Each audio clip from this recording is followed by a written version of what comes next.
Hi, everybody. This is David P. France coming to you from Basel, Switzerland. And before we get started with our interview today, I'd like everybody to like the video, subscribe to the video, our channel, David P. France TV on YouTube and BitChute. Also share the videos with your friends and family. Let them know what we're up to. This is David P. France TV, and we are a platform for artists, inventors, thought leaders, small business owners, and entrepreneurs. And today I have the pleasure of introducing you to Dr. Sharon Lamm-Hartman. And Dr. Sharon, can I just call you Dr. Sharon, or how do you? Yes, please, David. Dr. Sharon. Dr. Sharon is the founder and CEO of Inside Out Learning, Inc. And she is also the author of the Authenticity Code. So just to let everybody know that Dr. Sharon and I sort of collided on LinkedIn. I just want to make sure that people know that's how I first saw her or received a message from her. And what happens is generally when I have, or I see people that are sort of fit the profile of this platform, I always keep them in mind. I never delete emails. I read sort of like, so as I have an opening. And somehow I saw the cover of your book. I don't know if you've sent me it again in an email, but I saw the cover of the book, which is in the upper left-hand corner, at least from the video. Tell us about your book. Tell us how this came about. Give us a little background about this. Sure, absolutely. So my book, I wrote it as a parable, and it's about two leaders who are competing for the same role. That's a promotion, and they're early career leaders. And the interviewer, who's a senior VP of HR, Ron Burke is his name, and he feels that they both need to improve their presence and presentation skills in order to receive this promotion. So he takes them and mentors them. And so the story is how he mentors them through to really better understand their authentic presence and who they are as leaders, who they want to be, and how they present themselves. And so in the back of the chapters are exercises that we have in our program that we've been doing pieces of this program for 20 years and the actual program for about 10 years in corporations. And it's called Authentic Presence and Presentation Skills, the Authenticity Code. So it's a best of both worlds, because in the back of each chapter, you get to apply the exercises to your own life and your own career, and yet read an engaging parable at the same time. And so could you tell us why authenticity? Why authenticity? Why is this important? And maybe the first question is, what is authenticity? And then why is it important, particularly for people in corporations or small business owners, entrepreneurs? Absolutely. So authenticity, I define as your most powerful way of adding value by expressing your unique gifts and talents for your chosen audience. So it's really who you are at your core and who you choose to serve as your audience, whether they be coworkers, customers, family, friends. Who are you around that you choose to be around? And are you giving your all, your core, your authentic core to them? I really see it as a way of merging authenticity and servant leadership at the same time. And I feel authenticity is so important, David, because I've seen where when people feel they can't be authentic in the workplace, they're not happy, they're not fulfilled, they leave. There's a major staffing shortage right now going on since COVID, because everyone is reevaluating their lives and what they really want out of life. And if they don't feel they are authentically fitting with a culture, they are leaving. There's also mental health issues that are way up right now. And I feel when you are trying to be someone you're not, you're more likely to not be fulfilled, not be happy, maybe even be depressed, because there's something in you that knows you're not being all you can be and what you came here to be. So I feel it's critically important to find what you're here to authentically do and be that person so that the world can benefit from it. Well, it's interesting because you touched on a lot there, and I won't get into what my story is because I definitely have something to add to what you're saying. But why do you think it's an issue in this particular time that we're living? I mean, you've talked about that you've had the program for a while, Yes. but do you find that now, for whatever reason, it's become more important? And can you elaborate on that? Yes. And so I've done several interviews. We've had thousands of participants go through our programs over the years worldwide. And when I ask them, what did you most get from the program? They say, I became more authentic. I became a more authentic leader. I stopped being someone who I was not. So I kept hearing over and over again, because the program used to be called Executive Presence and Presentation Skills. But when I really asked people, what are you getting? They talked about authenticity. And I will say too, that for the millennial generation, I have heard over and over again from them, authenticity is the #1 quality that we care about. And so I feel that they're the leaders, the up and coming leaders also, and they care about being able to authentically lead. But do you think that, let's say 10 years ago, 20 years ago, there wasn't authenticity in the workplace? I mean, so what was in other words, what was going on back then versus now, and why is this authenticity so important now? I mean, you've talked about it a bit, but maybe the question is, why didn't we have it 10, right. 15 years ago?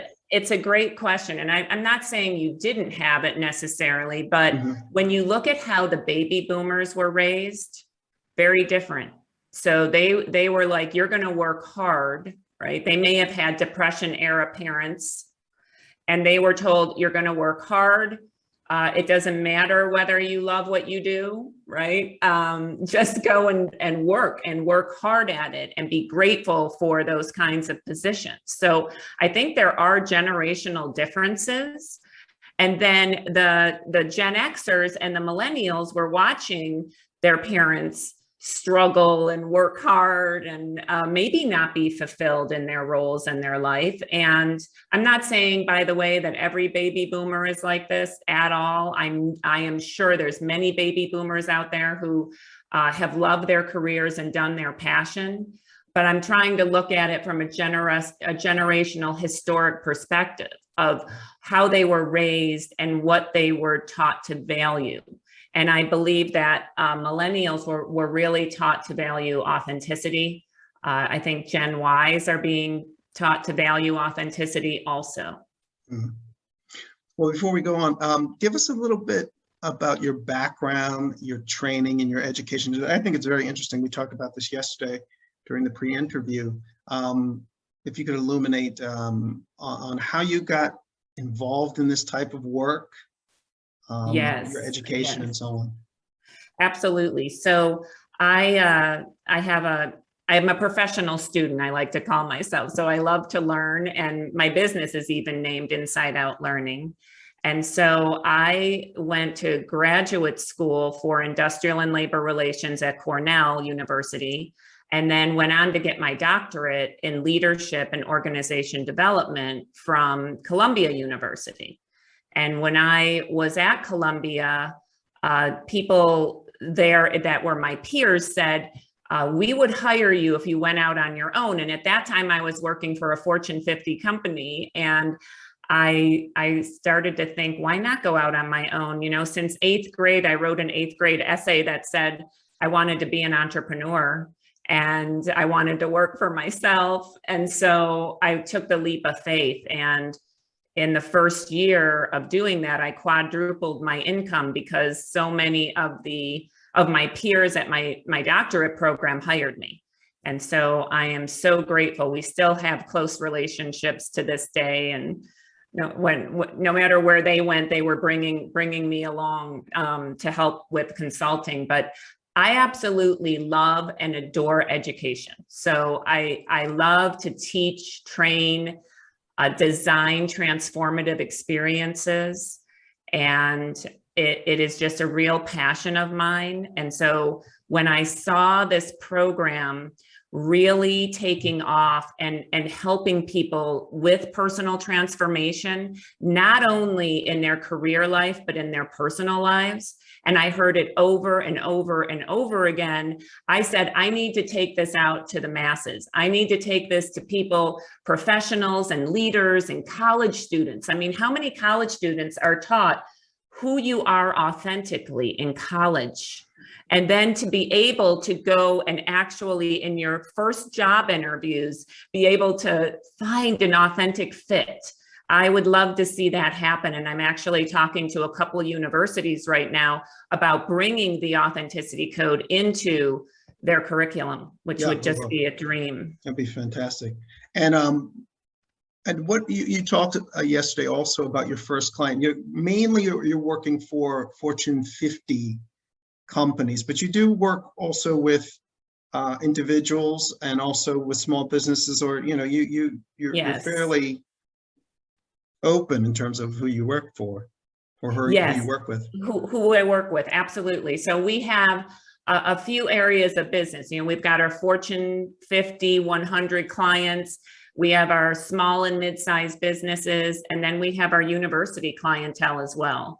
Mm-hmm. So we're really cutting across that customer base. Oh, wow. So look, let's go back to how does one become authentic, right? And I'll share my story a little later, but I'm interested in hearing from you. When people come to you, right? It's like, well, I want to be more authentic. How do I do that? Right. Well, I will say that it's in here. So the process is in here, the exercises are in here, but the code is your presence, plus your audience, plus your presentation equals your success. And there are exercises in each of those three components. And one exercise around your presence is called the authentic brand. And there's 10 questions in the book that you answer that really help you to connect with your unique, authentic brand statement.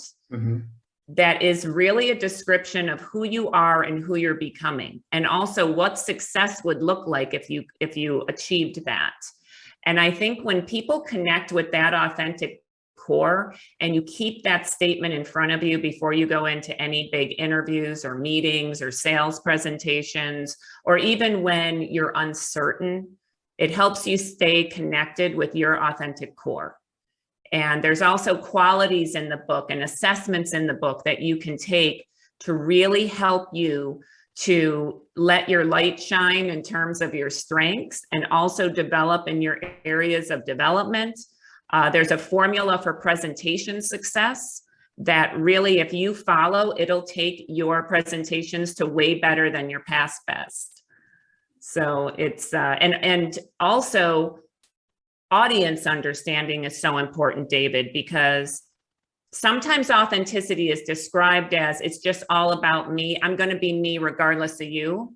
Right. But if I'm choosing to be in front of an audience, I should care about that audience too. And there is an interaction between yourself and the audience. And how do you best keep your authenticity and serve your audience? So there's some tools in the book around that as well. Yeah. So maybe what I'm guessing is part of that, and only part of it, would be, let's say, if you're going to be working for a law firm. Yes. Right. You have to know that specific audience. So when you go before the law firm or the lawyer and you're trying to present as someone that wants to work with these guys, with the firm, that you keep your message, but you also have to tailor to them as well. Is that correct? That's correct. Yeah. And there's actually some questions in the book that before you go in front of an audience, you should think through what's important to them. What kind of details do they need? What are they willing to compromise in terms of cost, quality, schedule, safety? And then what might hook them to listen to you? Right. Look, quite honestly, I don't know if I've ever done that kind of exercise before. I know. To be honest, I think, like I told you before we interviewed, I'm more of an organic person. Like even when I sent you, we were sending notes back and forth.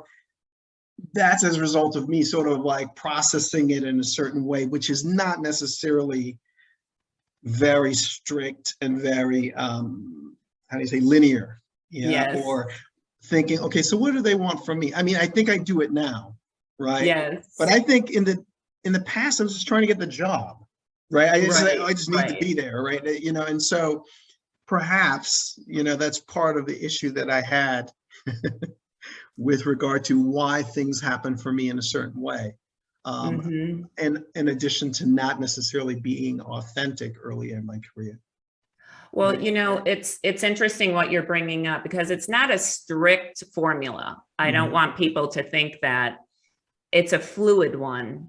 And the reason it's called The Art and Science of Success and Why You Can't Fake It to Make It, my subtitle, the science of success is the code. It's cracking the code. It's cracking who you are at your authentic core for your presence, who your audience is and how you want to best serve them.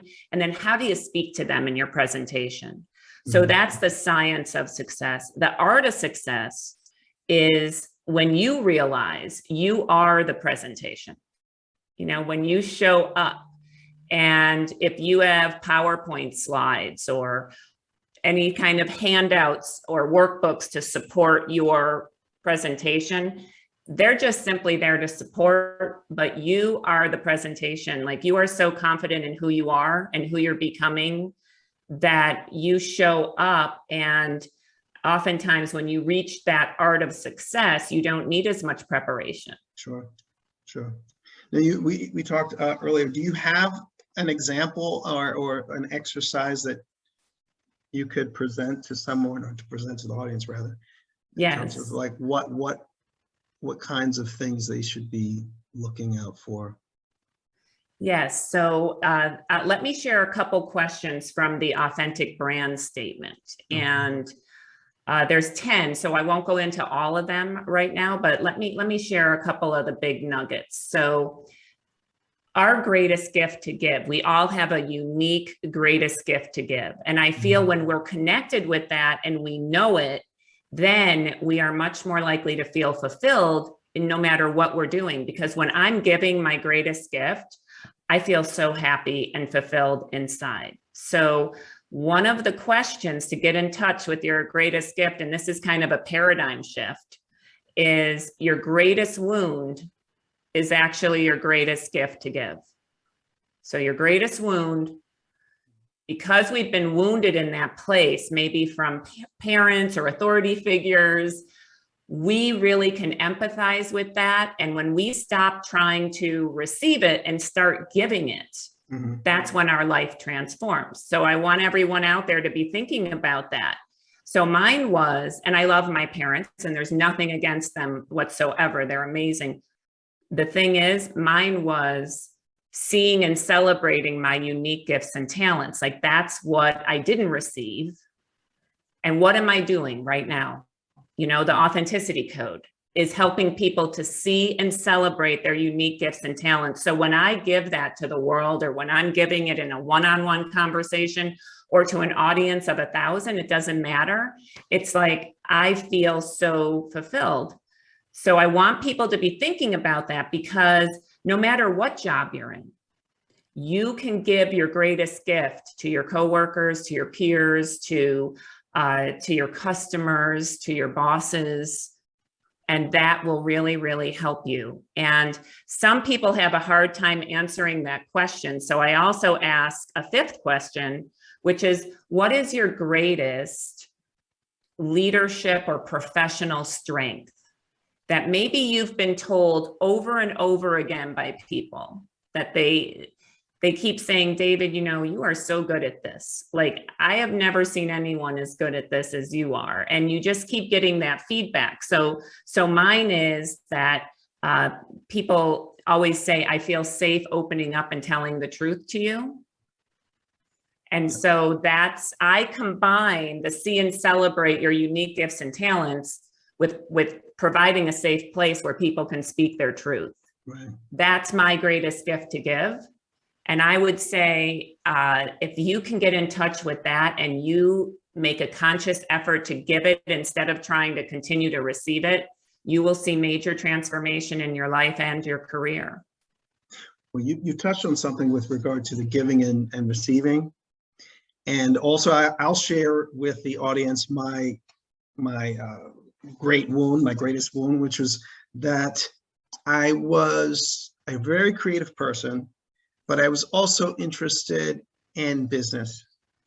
And my father's extremely well, he has great leadership skills, and he understands business and understands people. My mother's a very creative person, and she was a former art teacher, retired art teacher. So the idea was like, I had both of their abilities. Right. All of them. And so I did not receive, from what I feel, supported, because even though they had these gifts, it was like, okay, you got to do something that's safe. You have to do something that, that people, not only safe, but it is, how do you say, is not respected. That's not the right word. I would say safe, and that people understand. Mm-hmm, mm-hmm. Right. So the whole idea, when you're an entrepreneur, right, people are not going to understand what you're doing a lot. If you're an artist, that also is out the window. So what I decided was I was going to be the person that would not support, but have a platform, be a platform for people who are in that space. So this is why I came up with the channel. But this channel has been my authentic self probably for the last, I would say since 9/11, around 9/11. Wow. Right. So when you talk about making the shift of being a giving and receiving, I was one of those people that was, where's mine? Where's mine? Where's mine? When I moved to this area where I said, okay, I'm going to be this person, I stopped worrying less and less about what I was receiving. And then I worked on how could I give what I had, or what I had. Right. So that's where the connection comes in with regard to what you're doing. And so why I said, oh my God, this woman in LinkedIn, I have my eyes on her. I'm so glad we connected. It's awesome. Yeah. I love what you're doing and what you're bringing to the world. Yeah, it's interesting because, it's not that I know everything that's going to happen when we have the interviews, right? Because I assume, oh, this person's creative and this and that. And there's always something that drops that's unexpected, So that's one of the things I like as well. So. Absolutely. And, I feel that, yes. Real quick, I feel like right now, as people have experienced COVID as a pandemic, as a hardship, yes, hardships help us to reflect on our lives. And I think there's a lot of people reevaluating their lives right now, or have reevaluated their life. And that's why I feel this work is so important right now as well, because if people can connect with their greatest gift and what they really want out of life and their career, and actually go out and get it. Can you imagine the world, right? If everyone's doing what they came here to do and being who they came here to be, it would be really helping our world at a massive level. Absolutely. Absolutely. I think just before I ask this next question though, I think when you first come to the conclusion that you have to make the shift though, it can be a bit daunting, right? Because you're like, well, what am I going to do? Or what I started to do was I started to listen to a lot of spiritual videos. I started to listen to, those guys that come on Sunday mornings, religious programs. I mean, I was listening to things that I would never have listened to prior. And it's not that I, believed in it. I just needed to hear other people with their perspective, discuss, what they do, right? So whether it's like a Absolutely. Les Brown or a Joyce Meyer or anyone that's sort of in this space where you have to make great jumps Yes. in your faith and in your belief systems and in transformation.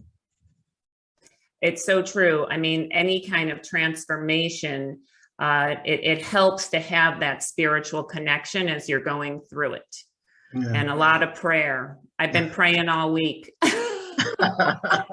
because we're launching our book, right? Well, And, look, now that you say yeah. this, and before I know that we're going to have a couple of two other guests to discuss the authenticity code and what you do and how it's impacted them. But tell us a little bit about how it's doing with regard to sales. I mean, you talked about hitting #1 in a couple of categories. Can you illuminate that for the audience? Tell us what's going on with the sale of the book. Yes, I am feeling humbled, honored, and grateful that we have hit about 10 #1 best-selling lists on Amazon, everything from business communications to business leadership to motivational self-help, personal transformation. And then we also yesterday hit #3 on all ebooks across Barnes and Noble, and just incredibly grateful. I saw this morning we're at the #1 recommended ebook on indie books. So I never expected this, David. I'm just kind of in shock, to be honest. So I'm really grateful. And when did you launch? When did you launch? I mean, the official start. We launched on Monday this week. So just to give me, it was already printed and ready to go starting on Monday. Is that how it works? It was, the ebook was ready to go on Monday. The print book was supposed to be ready to go on Tuesday, but because of the supply chain issues, there's been a delay. It is now ready at Barnes and Noble, and Amazon. The print book is inventorying it right now as we speak. So, so right now it says out of stock on Amazon, but it will be in stock there very soon. And Barnes and Noble has the print right now. Okay.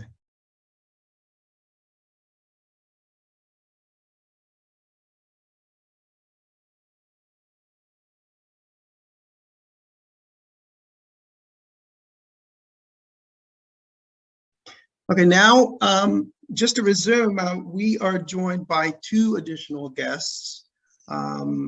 We have Jill Wilson and Paris Forrest, and both Jill and Paris, we say our clients, is that the right terminology, have used the authenticity code. And I'm going to hand it over to Dr. Sharon, and she can explain a little bit more about, how the authenticity code has helped each of these clients. Absolutely, David. So both Jill and Paris have gone through the exercises in the authenticity code book. So I feel they've both cracked the code. And it's one thing for me to sit here and say what you can get out of this book. And it's another for people who have actually done the exercises. They've gone through our program also, and they've really worked on cracking the code. So I thought it would be impactful to actually hear from both of them how they have found it useful in their life and in their career. Okay, great. Well, let's start with Jill. Jill, tell us a little bit about yourself and perhaps how you and Dr. Sharon met, and then how it's helped you, how this program has helped you. I met Dr. Sharon probably now 5 years ago. I'm thinking 4 or 5 years ago, when I took her class, through the company I was working for at the time. I'd been with the company at that point about 24 years, was new to executive leadership, and took the class on authenticity and really changed my perspective about what was expected from me, right? Versus I was doing all these things that I thought I was supposed to be doing, acting like I thought I was supposed to be acting. And after this class, I went back to my boss and said, I need a do-over. Like, I need to start all over again from, 6 months, a year ago, and start again on just how I approach pretty much everything. Going to an executive role is different, right? Your day-to-day changes. Can't be flippant. You can't be sarcastic. You can't say something in passing, because then it turns out it's in the, someone's calling you from Philadelphia to say they heard you said this. So life changes. And I think this class, teaching you to be authentic, is really the key to being able to do it well. Because if you're trying to please everybody, you're trying to please your teams and your boss and the board and the customers, and you're putting on your face for each of them, it gets exhausting very quickly. Yeah. Do you think it's common for people to do this in this manner? I mean, that's what I sense. That's what I've seen. That this is a common thing that happens in particularly big corporations, right? Yes, I do think it's common. I think that's why people have imposter syndrome, right? Because you're not entirely in your own body. You don't feel like yourself. And so going through the course, it really teaches you how to be authentic, and then your branding. Like, how do I want to present myself to others? When I walk in this room, what do I want people to think after I've spoken, regardless of who it is? How do I want them to feel? And I think that really is, a leg up that, I didn't have before. And I said, when I took this class, I wish I'd taken it when I was a new employee. Like, why don't you get that training when you're a new employee, that it's okay to be yourself? And I think that was one of the things I took away from it. I also left after 28 years. I'm interviewing, and I find that I'm constantly crafting my brand statement and recrafting my brand statement. I interviewed with a Fortune 50 company, and after 7 interviews, I was like, this culture is not for me. But it also made me get very clear with my statement, like, okay, what am I looking for? And why isn't this? Because it met the brand statement I have right now, and everything looks good on paper, but the culture there was not good for me. And I decided, like, I didn't leave 28 years in an industry to try something new to be miserable, right? So it really has to fit me. Right. That's right. And for Paris, tell us a little bit about yourself and how you met Dr. Sharon, and how the authenticity code is helping you. Oh, thanks, David. So it's an interesting story. I also met Dr. Sharon 5 years ago at the same time that Jill did in the program. And for me, I'm now 23 years into career. And at the time that I met Dr. Sharon and was introduced to the authenticity code, I was actually not an executive. I was a growing first line leader. I was being told that I had a lot of potential and capability, but frankly, I myself couldn't see it. And so it was really through the work of Dr. Sharon and team really helping me to access through the authentic qualities what my particular recipe was for authenticity, and then also giving me the tools with which to help me define an executive brand statement. The reality was I was actually too afraid to even think about what it could be like for me to be an executive. This gave me a framework by which I could believe what I already knew about myself. So for me, it was really not just about being professionally transformative, but also personally transformative. I left that experience believing more about myself than I entered that experience believing. I might have known it, but I didn't believe it. And I think that's the differentiator with this work, is that you do not leave the same way that you showed up. Mm-hmm. Let me ask you a follow-up question. Why do you think that you knew it, but you didn't believe it? And maybe give us a little bit of insight on maybe not exactly what was in the program that led you to this clarity, but maybe sort of a general. Sure. Generally, growing up as a young African-American female amongst my peers who didn't look like me or come from where I come from, but we were all striving and growing together. There were a lot of messages that just frankly got seeded into me that I actually believe. And so it's really sometimes it's easier for us as human beings to believe that the negative things about ourselves that we may be told or that society may introduce into us, it's easier to believe those things. And so I had just kind of bought into the hype, to be really frank about it. I had bought into the hype that I was a statistic. I had bought into the hype that there were certain things that may not be accessible for me. And this really helped me to unlock, you know what? I am an executive. I am an executive and I know this about myself. And regardless of whether the world sees me that way, I got to start seeing myself that way. And so that was really what it was really being able to take a step back, to be able to stop, to become introspective without the noise of the world around me, clouding my judgment about the truth that I already knew, and then getting tools to help me stand on the foundation of that truth. No, that's fantastic. It's an amazing response. and I want to say I concur, but I identify with a lot of what you said. And perhaps, you know, when you talk about messaging, let's quickly jump to this, which is being a woman, being a person of color. How do these sort of, let's say, affinity associations or affinity groups, how do these affect you, both of you, while you're in a corporation, and sort of maybe some highlights or some things that about being identified or having that identity that make you say, okay, I needed to do this, or I believe that there's something else there in me. Does that make sense to you? Like, let's start with Jill again. Like, what are your thoughts about leadership, female leadership in these corporations, entrepreneurship, or any way you want to slice or dice it? Well, I actually went and worked on a military base for 4 years. I'm not in the military. So I worked on a base for 4 years in an environment I've never been exposed to. And that changed my leadership style.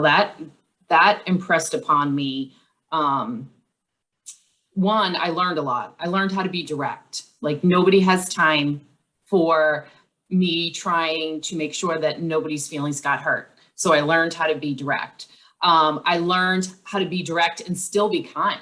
Like, I am a kind person. I am concerned about the person. I've let people go because I had no other option, but I'm following up with them. Like, you know, what are you doing? Where are you going? How can I help you? This did not work out. It doesn't mean life doesn't work out. Like, that compassionate side of me, I always saw as a weakness until I got into an environment where weakness can't be shown. And I just was like, I can't reconcile it and live with myself and not be who I am. So that getting into that environment really helped me take a step back into, I am compassionate, I am concerned, I am going to have to follow up. I can do this without being cutthroat, which was a surprise to me. And I also think I realized that I don't have to be, I can't think of the word, like witchy. Like, I'm trying to behave and be nice. Like, you don't have to come across in some of the women that were ahead of me, right? You had to act like a man in order to get respect. Mm-hmm. And I finally figured out, like, I don't have to do that either. So I feel like I'm not answering your question, but I really worked on those things. Like, what does leadership look like to me in the people around me? And I finally realized that I got to where I was because I'm me and not in spite of me. Because I really did feel like that a long time. Like, I'm here in spite of all my personality flaws, in spite of everything that's wrong with me, instead of these are the things that help me get here. Mm-hmm, mm-hmm. And for you, Paris, what is your view on the subject? You know, it's an amazing question because it's something that we don't talk about often enough. And I actually, similarly, Jill, it was not only did I feel like I had to, I'm going to say, play down my femininity? I also had to play down my affinity with who I was just in the world, right? I walk around and there's no question about where my cultural background comes from, right? No one looks at me and wonders, I wonder, right? Like it's there, it's always present. And I found out that, I came into the room with the bias that everyone was biased. I realized that that was what I had to deal with. And then I had to deal with the fact that even if they were biased, that was their problem, not mine. And their bias didn't need to apply to me. So I think that was the biggest lesson that I had to learn navigating the reality of the situation, because we live in the world, we live in the real world. It comes along with all kinds of conditions. I just had to get to the point, and that's really what I believe that the program and the work that Dr. Sharon and the team helped me to do in that moment really helped me to unlock, you know what? I don't have to be any one stereotype. And the things that someone else thinks about me don't have to be true based on how I receive them and then turn around and behave. That's the part that I control. So I think it's a really cool nuance when you think about, kind of coming into a very enlightened time period that we're in right now. That's my key message to people is you get to choose. You get to choose how you show up. You get to choose what you believe about yourself. You get to choose whether what someone else believes about you is your problem or their problem. Yeah, well said. Well said. Yes. Dr. Sharon. And Paris, I'll just add that Yes. years ago, after we took this class, Yes. Paris and I were introducing the class to a new set of students, and Paris made the comment, I am more myself every day. And I realized, I said to her, my gosh, I've been spending so much time trying to be less of myself every single day. And that was the gift that we got out of this class, was it encouraged us to be more of ourselves every single day. Yes. With Dr. Sharon, how long is the class? I mean, could you give us an idea of sort of the time frame? Is it a series where you come in and you give an hour and they devote maybe 10 weeks of 1 hour? How is it designed? Well, we have all different kinds of classes. The ones that Jill and Paris went through, that's a 5-day program. So that's our signature program. Mm-hmm. And you go deep into yourself. And they did all the exercises that are in the book. We also have public programs right now that are 2.5 hour webinars that you can either watch or participate in live virtually. And we also have an app that is out now. And when you buy the book, you get 3 free steps of the app, and you get to really work on the habit of demonstrating your authentic presence qualities. I love what Jill and Paris said, because I will tell you that this program has a lot of femininity in it. It really goes into the heart. It goes into your intuition. And even the cover I chose, I feel, is more of a feminine statement. When I see my book right now as #1 in front of a Stephen Covey, or in front of a Dale Carnegie or a Good to Great, I am humbled, but also just saying, okay, the phrase "women can change the world." I really hope that this book is going to take out another view of leadership and another view of professionalism.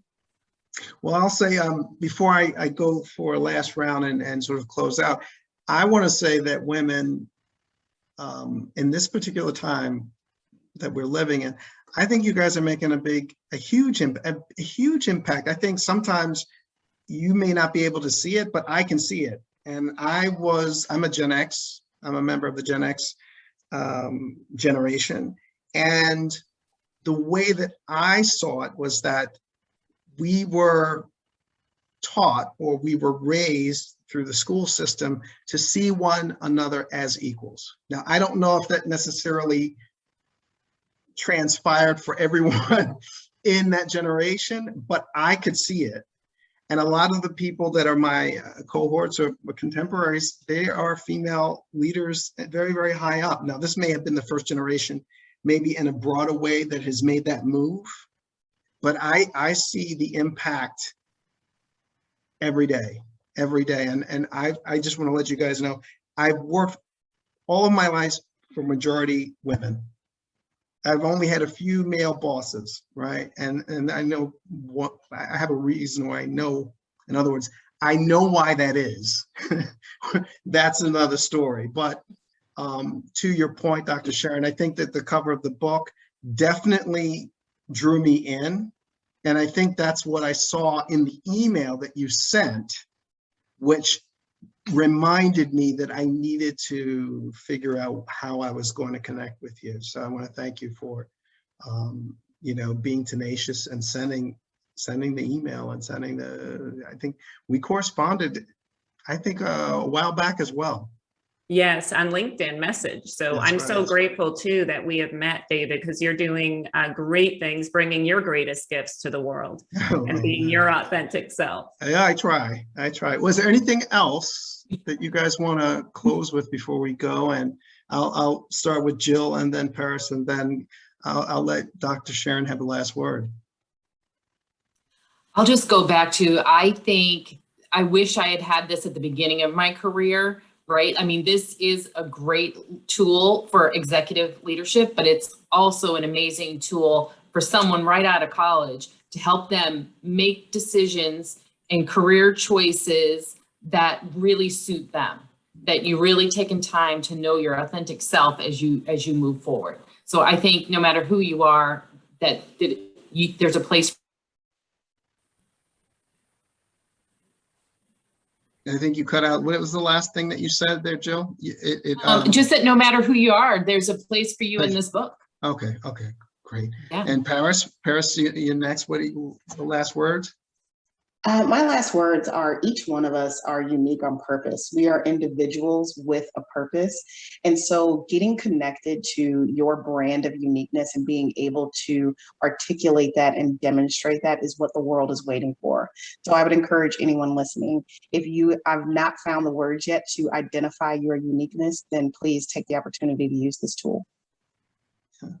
Thank you. And Dr. Sharon.